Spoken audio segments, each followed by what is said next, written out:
3 João 1:2, só para a gente começar. Almeida, Revista Atualizada, ela fala da prosperidade que o Senhor já deixou para nós. Amado, acima de tudo faço votos por tua prosperidade e saúde, assim como é próspera, o que, igreja? A tua alma. Vamos repetir essa parte final? Assim como é próspera a tua alma. Olhando para essa palavra, irmãos, a gente precisa entender que a prosperidade já está dentro de nós. Ela precisa ser despertada. Nós precisamos colocar para fora esta prosperidade que o Senhor já colocou dentro de nós. Eu estava lendo hoje à tarde, pegando algumas referências, e me lembrei do caso de José do Egito, né? Você vai ver que mesmo ele sendo escravo, dentro dele existia a unção de prosperidade. O José, ele tinha, irmãos, uma prosperidade sendo escravo, uma prosperidade que estava dentro dele e que depois foi despertada. Você vê que ele não prospera para enriquecer, ele prospera para cumprir o propósito de Deus na vida dele e da família dele, porque lá na frente, como governador, aquela prosperidade que agora já foi descoberta, já foi colocada para fora, ajudou a sua família e o seu povo num tempo de fraqueza, né? De falência, de miséria, de escassez. A prosperidade, o José, ele entendeu que estava dentro dele, que ele pôde então colocar para fora. Então, essa parte inicial, lendo que 3 São João 1:2 diz: a prosperidade, a saúde, assim como é próspera a tua alma, é um desejo, né? É uma vontade do Senhor que a gente então desperte esta unção de Deus para a nossa vida. Agora, igreja, algo que eu quero aqui comentar para você. Se você puder marca aí para ficar registrado, né? Quem puder, né, guardar no coração, principalmente, isso vai fazer uma grande diferença no entendimento que vai ser passado aqui. Diga comigo assim: para os homens, prosperidade é ter. É ou não é verdade? As pessoas olham que a pessoa que tem, ela é próspera. A pessoa que possui, ela é próspera. A pessoa que realiza, que conquista, ela é próspera. Para os homens, essa é a visão. Prosperidade é ter. Mas para Deus é diferente. Diga comigo: para Deus, prosperidade é ser próspero. Amém, igreja?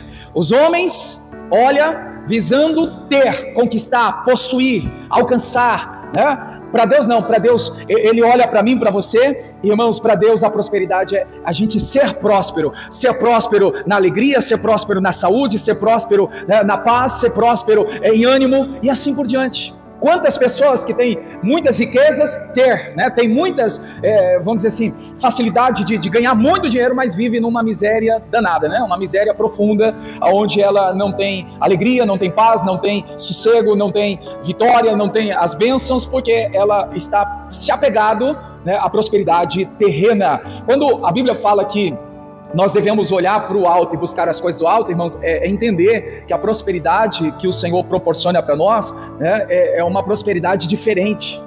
Claro que com essa ministração, irmãos, não estou dizendo que você não possa ter, é direito seu ter sim, né? Mas entenda que para você ter, você tem que ser antes. Antes de José ter, ele era próspero, ele tinha, né, dentro dele a prosperidade. Amém, igreja? É isso que a gente precisa entender. Antes do ter, tem que ser. Eu sou próspero, dentro de mim há uma prosperidade de Deus na minha vida, que, irmãos, é como, né, eu estava analisando aqui, é como alguém que é dado como uma forte corrente de águas represada, né?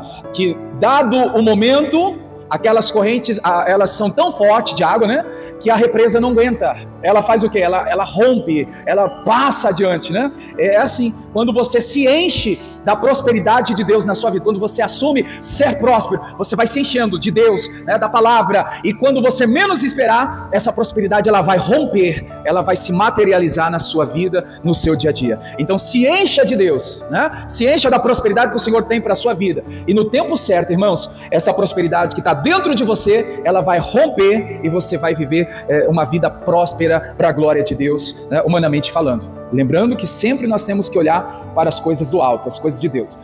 Uma coisa que me fez aqui refletir, irmãos, a história de José está em Gênesis 41, o verso 51 e 52, a gente vai fazer essa leitura, e vamos continuar nesse entendimento aqui. E para os homens a prosperidade é ter, para Deus a prosperidade é ser. E olha só o que aconteceu aqui com José. Já lá na frente, José vence todos os obstáculos, né? Passa por toda aquela perseguição dos irmãos, humilhação, ele passa por toda a inveja, né? A prisão, ele vence todos os obstáculos, e aí vem o tempo que agora ele é colocado para governar, para estar à frente daquele povo, que então seria ali direcionado por ele através de Deus. Agora José, ele passa a constituir ali a sua família, a ter a família, e quando então nasce o primeiro filho, qual é o nome do primeiro filho? É o 51. José ao primogênito chamou de Manassés, pois disse: Deus me fez esquecer de todo o trabalho, de toda a casa de meu pai. Então o primeiro nome do filho se chama Manassés. Tem esse significado aí na própria leitura, que Deus me fez esquecer.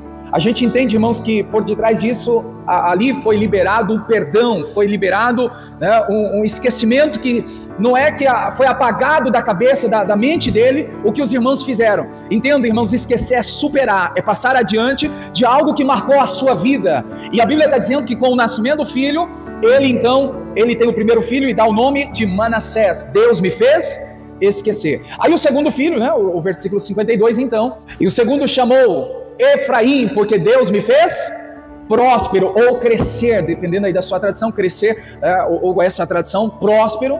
A gente vê que mesmo naquela terra de aflição, de luta, de escassez, de dificuldade, Deus dá a José a prosperidade, né? O crescimento. Agora, irmãos, eu peguei esses dois versículos aqui para a gente então entender que antes da prosperidade tem que ter o esquecimento, o perdão. Tem muitas pessoas que elas não perdoam e depois não conseguem prosperar, né? Então eu quero dizer para você que o perdão e cura permitem o cumprimento do propósito de Deus para a sua vida, para a minha vida.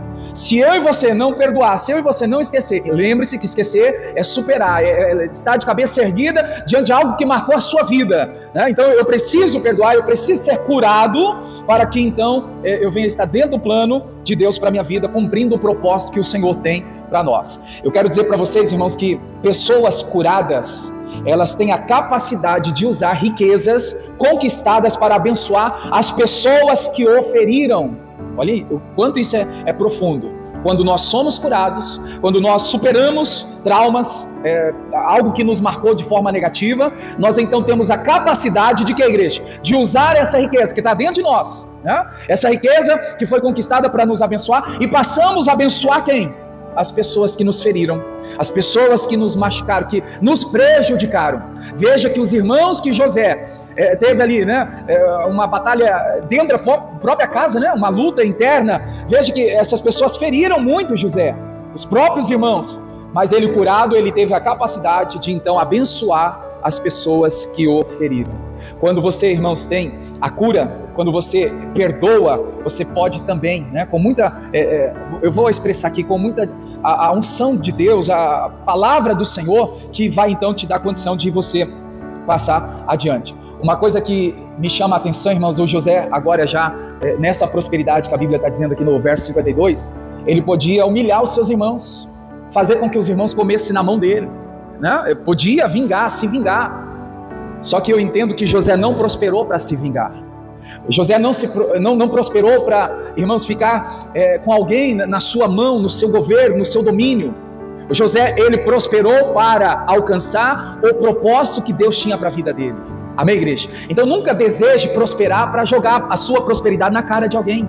Não é o seu caso, né? Mas tem gente que ela coloca no coração assim: eu vou ficar rico, eu vou prosperar, o fulano vai ver, né?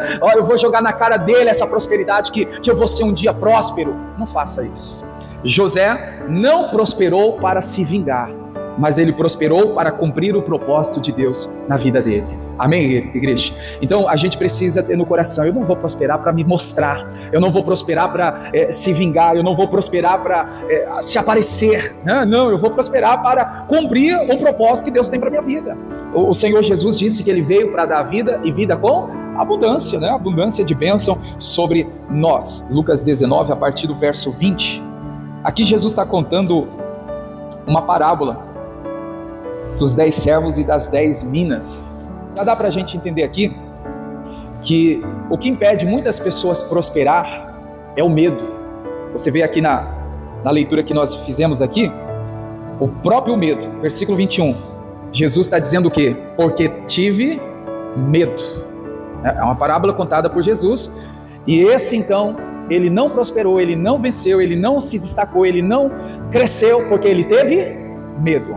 Agora diga comigo assim, irmãos, o medo é um agente de Satanás para bloquear o nosso futuro. O agente de Satanás é o medo, que está bloqueando, está fechando, está travando a vida das pessoas. Muitas pessoas que têm tudo para ter um futuro abençoadíssimo por Deus, mas por causa do medo, a vida dela está travada. Ela tem medo de tomar decisões, ela tem medo de fazer algo, ela tem medo de se posicionar, ela tem medo de falar, ela tem medo. Então, o medo, irmãos, é um grande agente de Satanás que tem bloqueado o futuro de muita gente, né? Então, que a gente possa entender, o medo vai impedir a prosperidade na minha vida. Se eu quero prosperar da maneira certa, eu tenho que vencer o medo. Não estou dizendo que o medo não venha, claro que vem, né? Mas a gente não pode ser dominado pelo medo. Nós não podemos deixar o medo nos controlar. Quando você tiver medo, repreenda, né? Manda embora, fala, não aceito na minha vida essa insegurança, esse medo. Bata em retirada e creia na sua oração e vai fazer aquilo que deve ser feito, né? Então nessa parábola aqui eu vejo que o que impediu a prosperidade chegar para esse servo aqui foi o medo. E Jesus, ele deixa bem claro aqui, irmãos, que mau servo ele foi, né? Porque agiu com medo, e com medo ele não teve ali a vitória, a bênção, o crescimento, o aumento, a prosperidade. Amém? Então diga comigo, medo impede a nossa prosperidade. Segunda referência, Provérbios 21, o verso 20.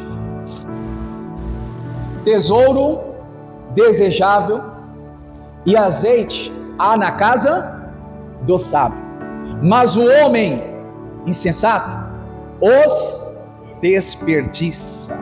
Amém. O ato de gastar tudo que ganha, né, faz com que a prosperidade ela seja impedida na vida desta pessoa.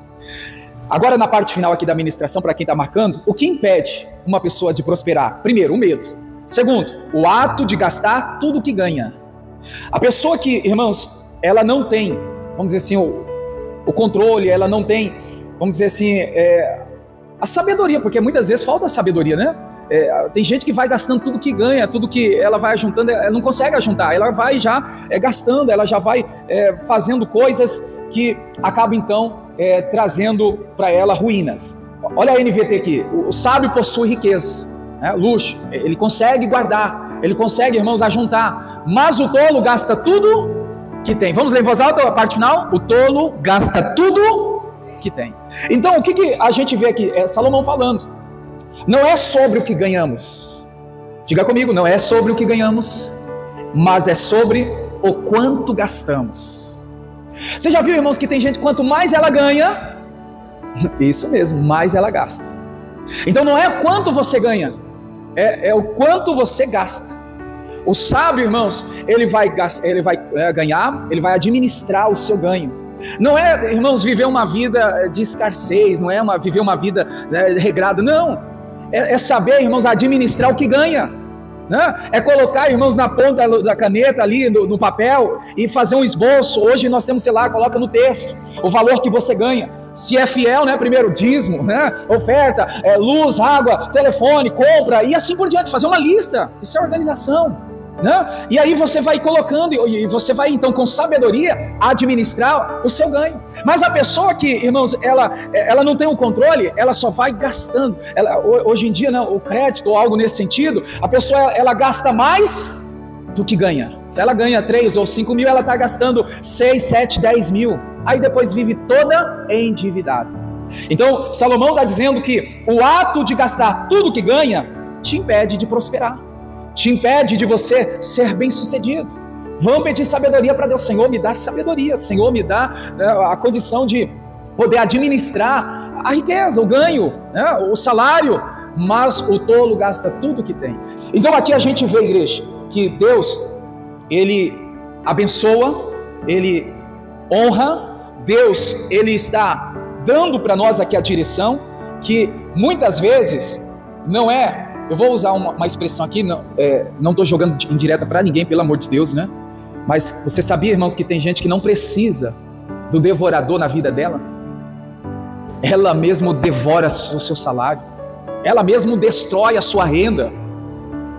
Tem gente que não precisa do devorador no seu caminho, não. Ela mesma, irmãos, por causa do alto descontrole, ela mesma está acabando com a sua finança, com a sua renda, com o seu dinheiro.